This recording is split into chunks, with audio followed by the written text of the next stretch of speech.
Hello everyone, मैं दीपक रेसवाल स्वागत करता हूं आपका मेरे इस यूट्यूब चैनल डीआर ट्यूटोरियल में। तो आज अपन जो अपने क्लास 12 के रिलेशन इन फंक्शन की सीरीज चल रही है उसके लेक्चर 3 की बात करेंगे। इस लेक्चर में अपन देखेंगे इक्विवेलेंस रिलेशन क्या होता है और इक्विवेलेंस रिलेशन से रिलेटेड कुछ क्वेश्चंस करेंगे। बट यदि आपने मेरे पहले वाले lecture first and lecture second नहीं देखा है, जिसमें मैंने reflexive relation, symmetric relation, transitive relation, anti symmetric relation, inverse relation, identity relation के बारे में बात करी थी और उसके ऊपर कुछ क्वेश्चंस करवाए थे, तो आप पहले वाला लेक्चर को देखिएगा, देन फिर इस लेक्चर पे आइएगा, तब आपको इक्विवेलेंस रिलेशन अच्छे से समझ में आएगा। ठीक है, यदि आपने पहले वाले लेक्चर नहीं देखे तो आप पहले वाले लेक्चर देखना, उसका लिंक आपको आई बार पे अवेलेबल हो जाएगा, डिस्क्रिप्शन में भी अवेलेबल हो जाएगा। तो चलिए शुरुआत करते हैं। इक्विवेलेंस रिलेशन क्या होता है? तो इक्विवेलेंस रिलेशन क्या होता है उसके बारे में बात करते हैं। आइए, इक्विवेलेंस रिलेशन क्या लिख रखा है इक्विवेलेंस रिलेशन में? A relation R on set A is called an equivalence relation if R is reflexive, symmetric and transitive. यदि मेरे पास कोई सा रिलेशन गिवन है, सपोज कीजिए मेरे पास कोई सा रिलेशन आर गिवन है और रिलेशन आर रिफ्लेक्सिव भी है, सिमेट्रिक भी है एंड ट्रांजिटिव भी है। यदि मेरा relation reflexive, symmetric and transitive तीनों है तो अपन उस रिलेशन को क्या बोलते हैं? Equivalence relation. तो अपन बात करते हैं इक्विवेलेंस रिलेशन से रिलेटेड कुछ क्वेश्चंस की। देखते हैं पहला क्वेश्चन क्या है। चलिए बात करते हैं आपके फर्स्ट क्वेश्चन की। तो फर्स्ट क्वेश्चन क्या दिया गया है? Show that the relation defined by R A B such that a minus b is divisible by 2 in this set of integer is an equivalence relation। Relation क्या दिया गया है आपको? a minus b is divisible by 2। It means इसमें ऐसे terms आएंगे, A B ऐसे terms आएंगे जिनको सब्सट्रैक्ट करने पर जो मिले वो किससे डिविजिबल हो? 2 से डिविजिबल हो। ठीक है, तो अगर अपन इस रिलेशन को साइड बिल्डर से रोस्टर में लिखें, इस साइड बिल्डर फॉर्म में अगर अपन इसको रोस्टर में लिखें तो क्या इसमें 0 0 आ सकता है? क्या आ सकता है? 0 माइनस 0 क्या मिलेगा? 0। और 0 तो किसी भी नंबर से डिविजिबल होता है ना। 1 1 भी आ सकता है। 1 माइनस 1 क्या मिलेगा? 0। और 0 किसी भी नंबर से डिविजिबल हो सकता है। इसी प्रकार इसमें 2 2, 3 3, 4 4 ऐसे सारे टर्म्स आ सकते हैं। यदि मैं बात करूं कि इस रिलेशन में 0 2 आ रहा है, 0 2 आएगा क्योंकि 0 माइनस 2 क्या मिलेगा आपको? -2। और -2 डिविजिबल होगा आपके 2 से। 2 4 आ रहा है, 2 4 भी आएगा इस रिलेशन में क्योंकि 2 में से जब आप 4 को माइनस करोगे आपको क्या मिलेगा? -2। और -2 डिविजिबल है 2 से, तो रिलेशन में 0 4 भी आ सकता है। ऑफकोर्स आ सकता है क्योंकि 0 माइनस 4 क्या मिलेगा? -4। और -4 जो डिविजिबल है ना 2 से। तो देखो 0 2 आ रहा है, 2 4 आ रहा है, 0 4 आ रहा है। इसका मतलब क्या है? ये कौन सी कंडीशन को सेटिस्फाई कर रहा है? ट्रांजिटिव को, कि ए बी आ रहा है, बी सी आ रहा है तो ए सी भी आ रहा है। और यहाँ पर सारे ए टाइप के एलिमेंट आ रहे हैं ऊपर वाली कंडीशन में। इसका मतलब ये रिफ्लेक्सिव की कंडीशन को भी सेटिस्फाई कर रहा है, ट्रांजिटिव की कंडीशन को भी सेटिस्फाई कर रहा है। अब देखते हैं सिमेट्रिक होगा या नहीं होगा। देखो 0 2 आ रहा है इस रिलेशन में, तो क्या 2 0 भी आ सकता है? क्या 0 2 आ रहा है तो 2 0 भी आ सकता है? क्या आ सकता है, क्योंकि 0 में से जब अपन 2 को माइनस कर रहे थे तो -2 मिल रहा था, -2 डिविजिबल हो रहा था 2 से। तो जब अपन 2 में से 0 को माइनस करेंगे पॉजिटिव में 2 मिलेगा, वो भी तो डिविजिबल होगा 2 से। इसका मीनिंग क्या हुआ? ये रिफ्लेक्सिव भी होगा, सिमेट्रिक भी होगा, ट्रांजिटिव भी होगा। इसका मतलब इक्विवेलेंस रिलेशन होगा। ये अपन ने क्या करा? ऑब्जर्वेशन से पता लगाया। अब इसको लिखेंगे कैसे उसकी बात करते हैं। तो यहाँ लिख देते हैं अपन 2 0 को एंड सो ऑन, है ना। सबसे पहले बात करते हैं रिफ्लेक्सिव होगा या नहीं होगा। चेक तो कर लिया अपन ने कि रिफ्लेक्सिव है। लिखेंगे कैसे? यदि आपको कंडीशन आती है ना तो कंडीशन को ही लिखना रहता है सारे क्वेश्चन में। यदि आपको रिफ्लेक्सिव, सिमेट्रिक एंड ट्रांजिटिव बताना है तो जो लिखना का मैटर होता है उसमें सिर्फ कंडीशन ही लिखनी होती है। मैक्सिमम क्वेश्चन में कंडीशन लिखनी होती है। क्या लिखोगे? Since A is element of R, A is element of R. एक एग्जांपल दे देना, जैसे 1 1 इज एलिमेंट ऑफ आर। 1 1 इस रिलेशन में आ रहा है, मतलब ए टाइप के सारे एलिमेंट इस रिलेशन में आएंगे because 1 minus 1 is equal to 0 and 0 is divisible by 2। और 0 क्या होता है? डिविजिबल होता है 2 से। 0 सारे नंबर से डिविजिबल होता है, जो 2 से डिविजिबल तो होगा इसे। Thus the relation R is reflexive, thus the relation R is reflexive. अब बात करते हैं अपन सिमेट्रिक की, सिमेट्रिक होगा या नहीं होगा। ऑब्जर्वेशन से तो अपन ने पता लगा है कि सिमेट्रिक होगा, अब लिखेंगे कैसे, यदि आपको कंडीशन आती है तो लिखना इजी है।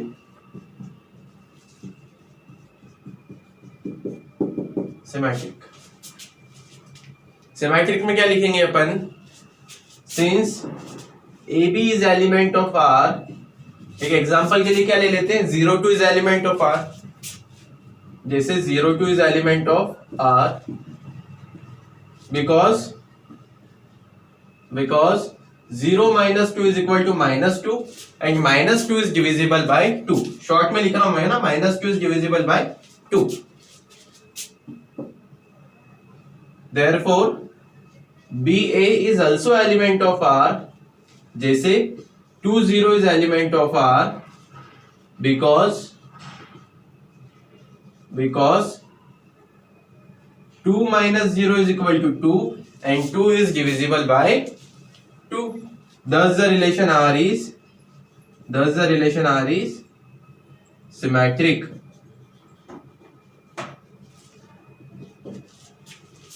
अब बात करते हैं ट्रांजिटिव की कंडीशन की, ट्रांजिटिव होगा या नहीं होगा। बात करते हैं ट्रांजिटिव होगा या नहीं होगा, कैसे लिखोगे ट्रांजिटिव में, since AB is element of R, जैसे कि 0 2 is element of R because 0 minus 2 is equal to -2 and -2 is divisible by 2 and BC is element of R, example के लिए अपन ने क्या लिया है, 0 2 and 2 4, 2 4 is element of R because 2 minus 4 is equal to -2 and -2 is equal to divisible by 2 implies AC is also element of R, जैसे कि 0 2 आ रहा है, 2 4 आ रहा है, तो क्या आना चाहिए, 0 4, 0 4 is element of R because 0 minus 4 is equal to -4 and -4 is divisible by 2. Thus the relation R is transitive. क्या लिखोगे, thus the relation R is transitive as well as equivalence relation. Thus the relation R is transitive as well as equivalence relation. I hope ये question आपको समझ में आया होगा। अब बात करते हैं नेक्स्ट क्वेश्चन की। चलिए बात करते हैं आपके नेक्स्ट क्वेश्चन की। तो नेक्स्ट क्वेश्चन क्या दिया गया है, Let L be the set of all line in a plane and relation define किया गया है L1 L2 such that L1 is parallel to L2, show that the relation R is equivalence relation. यदि आपको relation ऐसा दिया गया है कि इसमें ऐसी लाइन के ऑब्जेक्ट पे रहेंगे कि वो लाइन आपस में क्या हो, पैरेलल हो, तो मुझे बताना है क्या इक्विवेलेंस रिलेशन है, इट मींस रिफ्लेक्सिव है क्या, सिमेट्रिक है क्या, ट्रांजिटिव है क्या। तो सबसे पहले यदि मैं बात करूं रिफ्लेक्सिव की, तो रिफ्लेक्सिव में क्या आता है, ए आता है। अब यहाँ लाइन की बात की गई है तो रिफ्लेक्सिव में क्या आना चाहिए, L1 आना चाहिए। अब कोई भी लाइन अपने आप के पैरेलल होती है या नहीं होती, ये बात बताइए आप मुझे। यदि मैं बोलूँ ये लाइन है L1 तो ये अपने आप के पैरेलल होगी, ऑफ कोर्स होगी, क्योंकि इसकी डायरेक्शन भी सेम होगी और इसी लाइन की डायरेक्शन तो सेम ही होगी ना, तो ये लाइन अपने आप के पैरेलल तो होगी, इसमें कोई दिक्कत वाली बात नहीं है।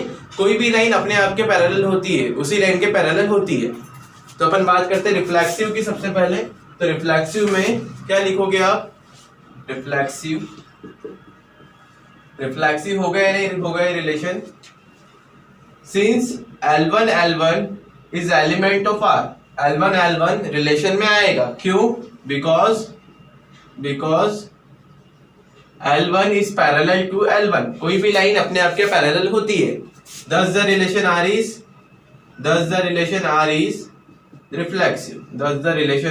reflexive. यदि मैं बात करूं सिमेट्रिक की, ये रिलेशन सिमेट्रिक होगा या नहीं होगा, यदि मैं बात करूं सिमेट्रिक की तो ये रिलेशन सिमेट्रिक होगा या नहीं होगा, देखते हैं। सिमेट्रिक में मुझे क्या बताना पड़ता है, यदि AB आ रहा है तो AB को फ्लिप कर दे तो BAB आपके रिलेशन में आना चाहिए, यदि AB आ रहा है तो BAB आना चाहिए। तो यहाँ क्या बात करेंगे, यदि L1 L2 आ रहा है तो L2 L1 भी आना चाहिए। तो since L1 L2 is element of R, यदि L1 L2 आ रहा हो तो L2 L1 भी आना चाहिए। अब L1 L2 रिलेशन में आ रहा है, इसका मीनिंग क्या है, इसका मीनिंग क्या है, L1 is parallel to L2 L1 is parallel to L2। अब मान लीजिए ये लाइन है L1 और ये लाइन है L2। L1 L2 के पैरेलल है तो L2 L1 के भी तो पैरेलल होगी। यदि L1 L2 के पैरेलल है, L1 is parallel to L2 है, तो L2 is also parallel to L1। तो यहाँ अपन ने क्या लिखा है, L1 is parallel to L2, तो रिलेशन में क्या है L1 L2। तो मैं ऐसा भी तो लिख सकता हूँ, now L1 is parallel to L2, तो L2 is also parallel to L1। अब L1 पैरेलल थी L2 के, तो रिलेशन में क्या आया था L1 L2। अब L2 पैरेलल है L1 के, तो रिलेशन में क्या आएगा L2 L1। Thus L2 L1 is element of R. Thus the relation R is symmetric. Thus the relation R is symmetric. Thus the relation R is symmetric. अब बात करनी last transitive relation की, कि relation transitive relation होगा या नहीं होगा। चलिए बात करते हैं ट्रांजिटिव रिलेशन की।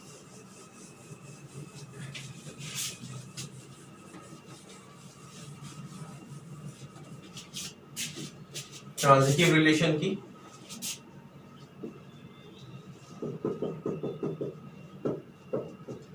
ट्रांजिटिव रिलेशन में अपन क्या बोलते थे, यदि ए बी आ रहा है और बी सी आ रहा है तो ए सी भी आना चाहिए। तो अपन लाइन के लिए क्या बोलेंगे कि यदि L1 L2 आ रहा है, L2 L3 आ रहा है, तो L1 L3 भी आना चाहिए। अब since L1 L2 is element of R, इसका मीनिंग क्या होगा, L1 L2 रिलेशन में कब आएगा, जब L1 पैरेलल होगी L2 के। ठीक है, अपन ने क्या बोला, L1 किसके पैरेलल है, L2 के। AB is element of R लिया है, और क्या लेना पड़ेगा, BC भी एलिमेंट लेना पड़ेगा R का, तब अपन बताएंगे यदि AB और BC है तो AC आना चाहिए। L1 L2 is element of R and L2 L3 is also element of R। L2 L3 relation में आ रहा है, इसका मीनिंग क्या होगा कि L2 is parallel to L3, मतलब L2 के पैरेलल क्या है, L3 है। तो मैंने क्या बताया, रिलेशन में AB आ रहा है, BC आ रहा है, तो AC भी आना चाहिए। इसके एंडिंग और इसकी बिगिनिंग सेम एलिमेंट से हुई है, AC भी आना चाहिए।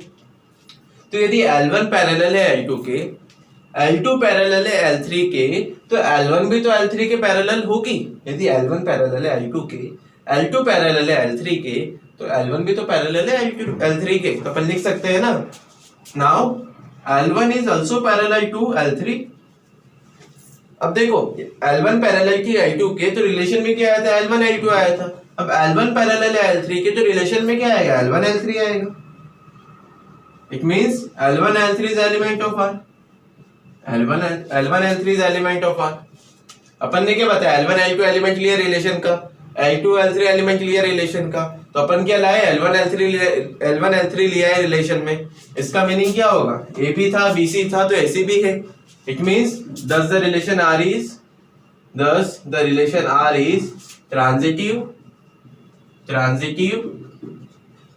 ट्रांजिटिव, रिफ्लेक्सिव भी बता दिया अपन ने, सिमेट्रिक भी बता दिया, ट्रांजिटिव भी बता दिया। इसका meaning thus the relation R is transitive as well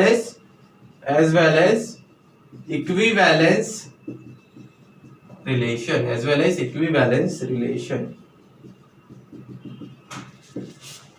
I hope ये क्वेश्चन आपको समझ में आया होगा। अब बात करते हैं आपके नेक्स्ट क्वेश्चन की। चलिए बात करते हैं आपके नेक्स्ट क्वेश्चन की। तो नेक्स्ट क्वेश्चन क्या दिया गया है, let L be the side of all line in a plane and relation define किया गया है L1 L2 such that L1 is perpendicular to L2, show that R is not an equivalence relation. अपन ने पहले क्या बोला था, L1 is parallel to L2, और अब किस रिलेशन की बात हो रही है, L1 is perpendicular to L2। जब L1 पैरेलल था L2 के, तो अपन ने क्या बताया पहले वाले क्वेश्चन में, क्या होता है, वो इक्विवेलेंस रिलेशन होता है। लेकिन यदि L1 परपेंडिकुलर होगा L2 के, तो क्या बोल रहे हैं, इक्विवेलेंस रिलेशन नहीं होता है। अब देखो मैंने इक्विवेलेंस रिलेशन की डेफिनेशन क्या बताई, यदि आपका रिलेशन सिमेट्रिक है, रिफ्लेक्सिव है, ट्रांजिटिव है, मतलब तीनों कंडीशन को सेटिस्फाई करता है, तो वो क्या होता है, इक्विवेलेंस रिलेशन होता है। इट मींस यदि कोई सा रिलेशन इन तीनों में से एक भी कंडीशन को सेटिस्फाई नहीं करेगा, तो क्या होगा, नॉट इक्विवेलेंस रिलेशन होगा। एक भी कंडीशन को सेटिस्फाई नहीं करेगा, तो क्या होगा, नॉट इक्विवेलेंस रिलेशन होगा। तो अपन इस रिलेशन में चेक करेंगे, ये रिलेशन क्या होगा, या तो रिफ्लेक्सिव नहीं होगा, या सिमेट्रिक नहीं होगा, ट्रांजिटिव नहीं होगा, हो सकता है तीनों भी नहीं हो। तो ये क्या हो जाएगा, नॉट इक्विवेलेंस रिलेशन। चेक करते हैं सबसे पहले रिफ्लेक्सिव की, कि रिलेशन रिफ्लेक्सिव है या नहीं। रिफ्लेक्सिव है या नहीं।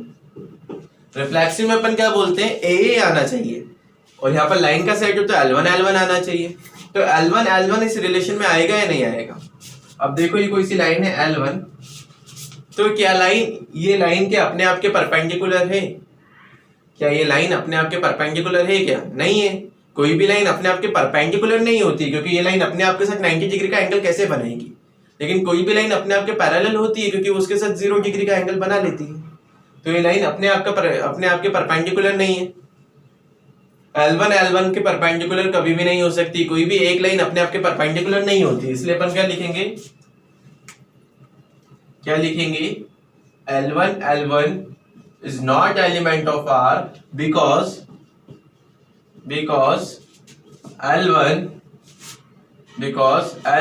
is not perpendicular to L1, because L1 is not perpendicular to L1, thus the relation R is not reflexive, अब देखो मुझे पता चल गया रिलेशन रिफ्लेक्सिव नहीं है, तो सिमेट्रिक और ट्रांजिटिव चेक करने की जरूरत ही क्या है। जब मुझे पता चल गया है रिलेशन रिफ्लेक्सिव नहीं है, तो सिमेट्रिक और ट्रांजिटिव क्यों चेक करें, क्योंकि मैंने आपको क्या बोला, यदि equivalence relation reflexive, symmetric, transitive तीनों की कंडीशन को सेटिस्फाई करे तब होता है। अब एक भी कंडीशन को सेटिस्फाई नहीं कर रहा है, तो अपने को यहीं से पता चल गया ना कि इक्विवेलेंस तो होने वाला है ही नहीं। तो क्या लिख दोगे, thus R is not reflexive as well as not equivalence relation।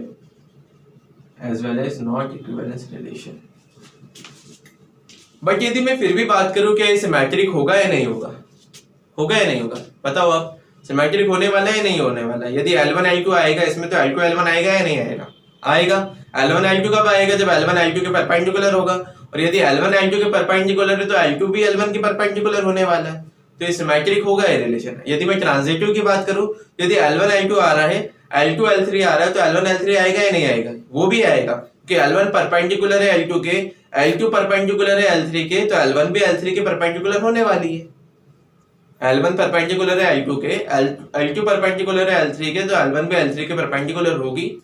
इसलिए रिलेशन क्या होगा, सिमेट्रिक होगा, ट्रांजिटिव होगा, बट रिफ्लेक्सिव नहीं है, इसलिए रिलेशन क्या हो जाएगा, नॉट इक्विवेलेंस रिलेशन हो जाएगा। बात करते हैं आपके नेक्स्ट क्वेश्चन की। तो नेक्स्ट क्वेश्चन क्या दिया गया है, what is the smallest and largest equivalence relation in the set A containing element 1 2 and 3। मुझे इस सेट के लिए लार्जेस्ट इक्विवेलेंस रिलेशन क्या होगा और स्मॉलेस्ट इक्विवेलेंस रिलेशन क्या होगा उसकी बात करनी। मैंने आपको रिलेशन की डेफिनेशन में क्या बताया था, a relation from set A to set B is a subset of A cross B. मतलब लार्जेस्ट इक्विवेलेंस रिलेशन क्या हो सकता है, किसी भी साइड का क्रॉस प्रोडक्ट। और अपने को 12th में कितने जो भी रिलेशन पढ़ना है सिर्फ एक ही साइड पे पढ़ना है, तो लार्जेस्ट इक्विवेलेंस रिलेशन क्या होगा, ए क्रॉस ए से बड़ा कोई सा भी इक्विवेलेंस रिलेशन नहीं हो सकता, क्योंकि उससे ज्यादा टर्म किसी रिलेशन में आ ही नहीं सकते, क्योंकि बाकी सारे रिलेशन उसके क्या होंगे, सबसेट होंगे। तो लार्जेस्ट इक्विवेलेंस रिलेशन क्या होता है, लार्जेस्ट इक्विवेलेंस रिलेशन क्या होता है, जिस सेट पे रिलेशन डिफाइन किया गया है उसका ऑर्डर्ड पेयर, उसके साथ उसका क्या ले लो, क्रॉस प्रोडक्ट ले लो। किस सेट पे डिफाइन किया गया है, ए पे, तो ए के साथ ए का आप क्या ले लोगे, क्रॉस प्रोडक्ट ले लोगे। कैसे निकालते, मान लीजिए ये सेट है आपके पास 1 2 3, ये सेट है आपके पास ए 1 2 3, तो मुझे ए से ए में निकालना है क्या, ए क्रॉस ए। तो ए क्रॉस ए क्या होता है, ए क्रॉस ए क्या होता है, इसका पहला एलिमेंट देन इसके सारे एलिमेंट, इट मींस 1 1 1 2 1 3 2 1 2 2 2 3 then 3 1 3 2 3 3। ठीक है, तो सबसे बड़ा इक्विवेलेंस रिलेशन क्या होता है, जिस साइड पे रिलेशन डिफाइन किया गया है उसके साथ आप क्या ले लो, उसका क्रॉस प्रोडक्ट ले लो। तो ये क्या होगा, लार्जेस्ट इक्विवेलेंस रिलेशन होगा। आप चेक करके देख लीजिए कि इक्विवेलेंस है, तो इक्विवेलेंस के लिए रिफ्लेक्सिव, सिमेट्रिक एंड ट्रांजिटिव होना चाहिए। रिफ्लेक्सिव क्या बोलता है, सेट में जितने भी एलिमेंट है वो अपने आप से कनेक्टेड हो। तो सेट में 3 एलिमेंट आ रहे हैं 1 2 3, क्या इस रिलेशन में 1 2 3 अपने आप से कनेक्टेड है? 1 1 भी है, 2 2 भी है और 3 3 भी है। सिमेट्रिक क्या बोलते हैं, यदि ए बी है तो उसको फ्लिप कर दे तो बी ए भी रिलेशन में होना चाहिए। तो देखो यहाँ पर 1 2 भी है तो 2 1 भी है, 1 3 भी है तो 3 1 भी है, 2 3 भी है तो 3 2 भी है। ट्रांजिटिव क्या बोलते हैं, यदि ए बी है बी सी है तो सी ए होना चाहिए। तो देखो 1 2 है, 2 3 है तो 1 3 भी है, 1 2 है तो 2 3 है तो 1 3 भी है। ठीक है, तो इसका मतलब क्या होगा, इक्विवेलेंस रिलेशन होगा। और कैसा इक्विवेलेंस रिलेशन होगा, लार्जेस्ट इक्विवेलेंस रिलेशन होगा। अब बात करते हैं कि स्मॉलेस्ट इक्विवेलेंस रिलेशन कैसे निकालते हैं। किसी भी साइट पर स्मॉलेस्ट इक्विवेलेंस रिलेशन कैसे निकालते हैं। ये आपके ऑब्जेक्टिव टाइप क्वेश्चन है, लेकिन समझ में नहीं आता तो हमने सोचा बता देते हैं। स्मॉलेस्ट इक्विवेलेंस रिलेशन क्या होता है।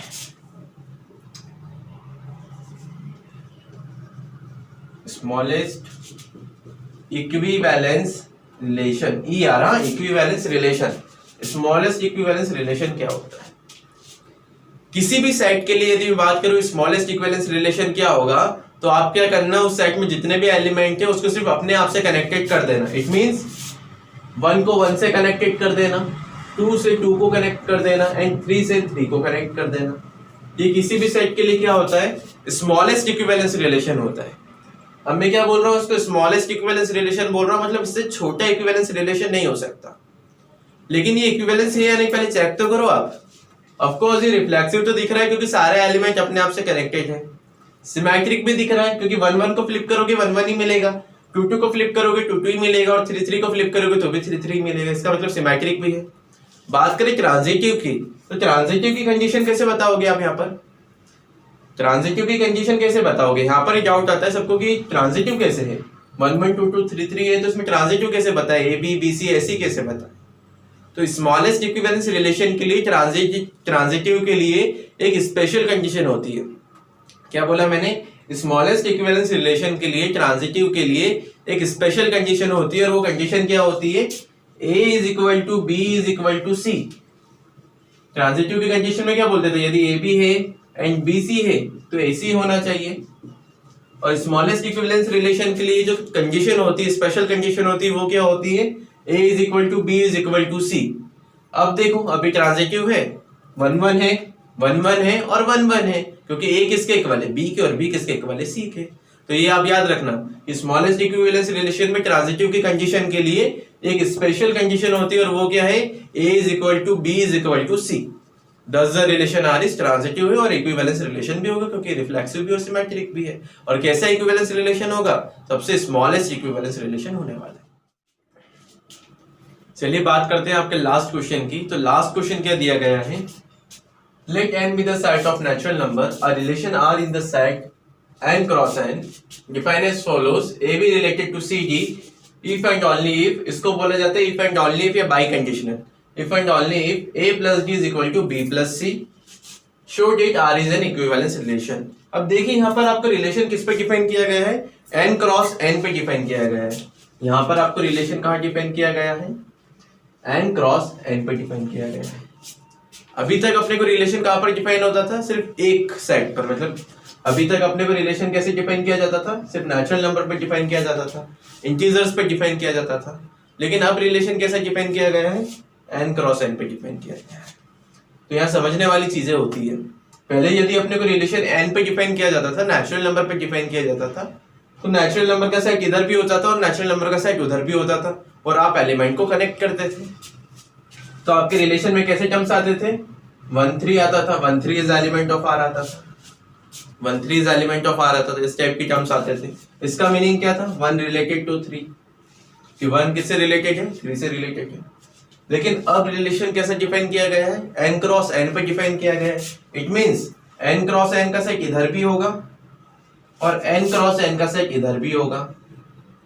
तो यहाँ पर आपको मिलेगा 1 2, इधर भी आपको मिलेगा 2 3, ऐसा कुछ। तो आप अब आपके रिलेशन में क्या आएगा, 1 2 2 3 इज एलिमेंट ऑफ आर आएगा, 1 2 2 3 इज एलिमेंट ऑफ आर आएगा। जैसे यहाँ पर आ रहा था ना 1 3 is element of R। अब यहाँ क्या आएगा 1 2 2 3 is element of R आएगा, 2 3 is element of R आएगा। इट मीन्स 1 2 रिलेटेड होगा किससे 2 3 से। यहाँ पर क्या रिलेटेड हो रहा था 1 रिलेटेड हो रहा था 3 से। यहाँ पर क्या रिलेटेड होगा 1 2 रिलेटेड होगा 2 3 से, क्योंकि रिलेशन का डिफाइन किया गया है n क्रॉस n पे डिफाइन किया गया है। चलिए समझिएगा आप इस क्वेश्चन को।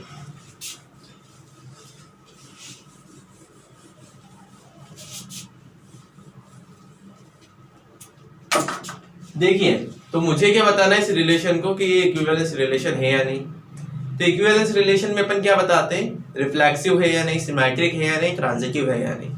रिफ्लेक्सिव में अपन क्या बताते थे कि ए इज एलिमेंट ऑफ आर।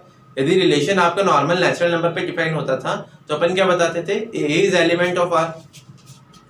क्या बताते थे ए इज एलिमेंट ऑफ आर बताते थे। इट मींस ए को रिलेटेड करते थे ए से। लेकिन अब यहाँ पर क्या ऑर्डर्ड पेयर है, यहाँ पर ए बी एक टर्म है और सी टी एक टर्म है। ये पूरा एक एक समान कार्य करेगा और ये पूरा बी के जैसे कार्य करेगा। तो इसको इक्विवेलेंस बताने के लिए क्या करना पड़ेगा, ए बी को रिलेटेड बताना पड़ेगा ए बी से, क्योंकि ये पहला टर्म है पूरा। ए बी क्या है, पूरा पहला टर्म है। पहले आपको क्या मिलता था, ए रिलेटेड टू बी मिलता था, ए रिलेटेड टू ए मिलता था। तो इसमें पहला टर्म सिर्फ सिंगल नंबर होता था, लेकिन यहाँ पर पहला टर्म क्या मिल रहा है आपको, एक ऑर्डर्ड पेयर के फॉर्म में मिल रहा है। तो इसको रिफ्लेक्सिव बताने के लिए आपको क्या बताना पड़ेगा, ए बी को ए बी से रिलेटेड बताना पड़ेगा। ठीक है, चलिए करते हैं रिफ्लेक्सिव है या नहीं।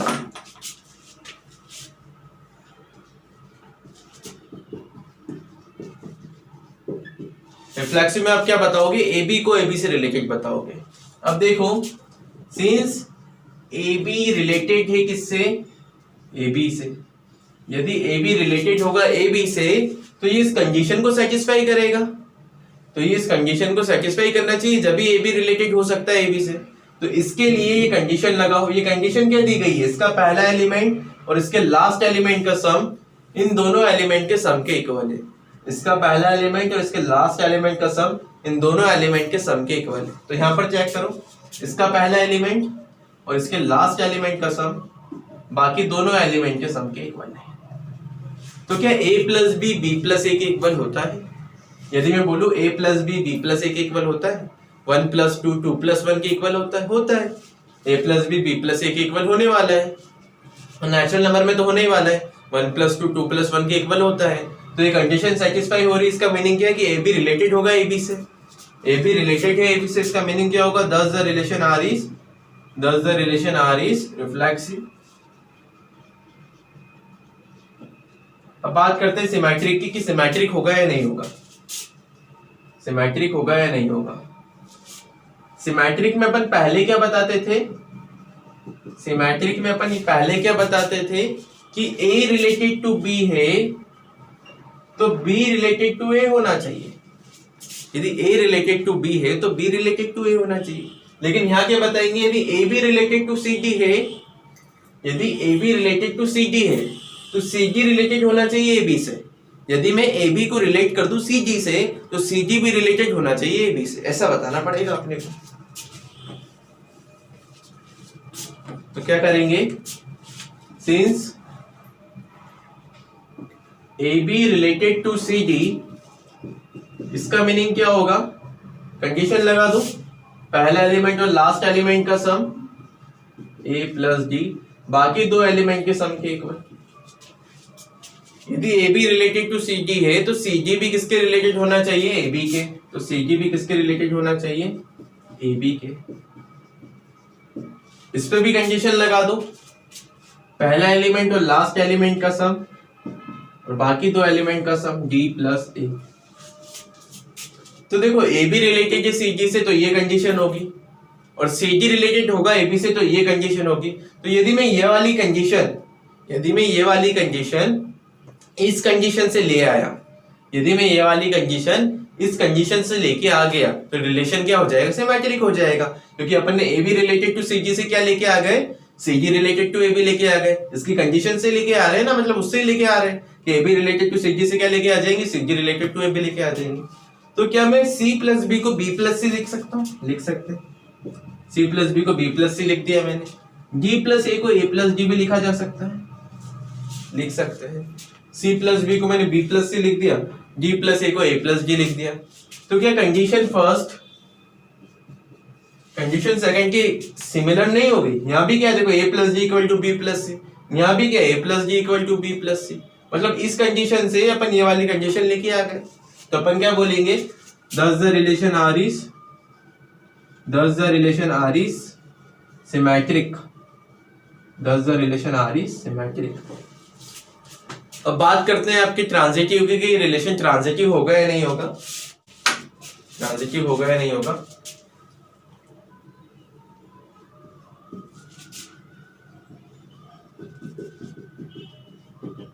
ट्रांजिटिव में अपने को क्या बताना पड़ेगा, पहले क्या बताते थे अपन, यदि A रिलेटेड टू B है और B रिलेटेड टू C है तो A किससे रिलेट होना चाहिए, C से।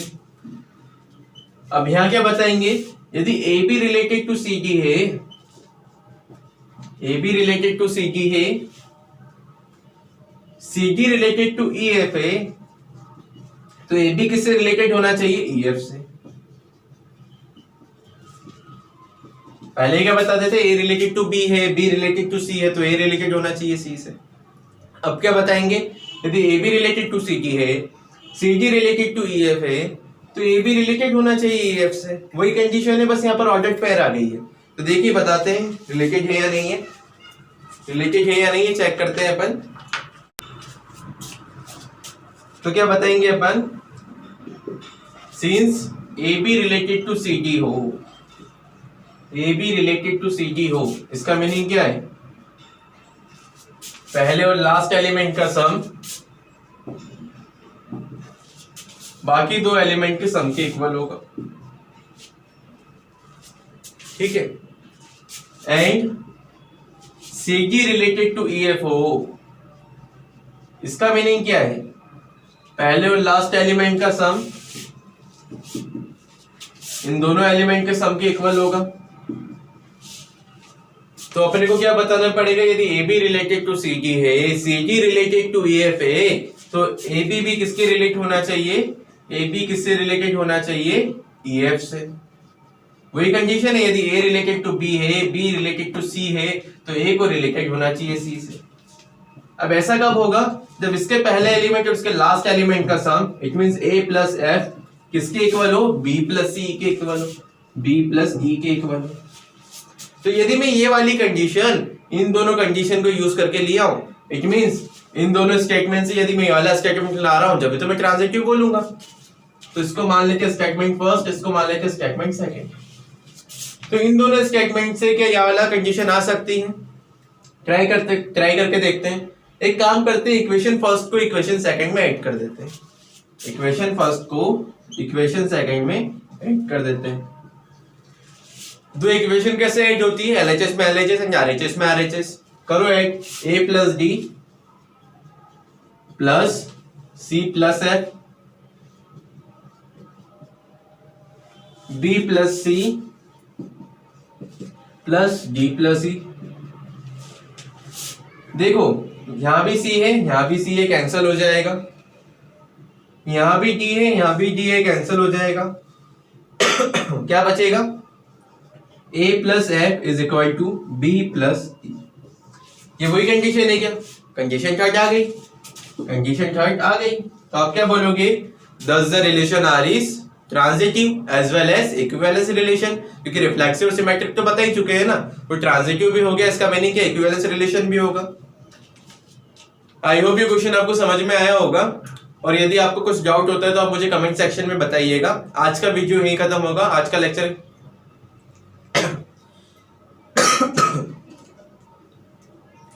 आई होप ये क्वेश्चन आपको समझ में आया होगा।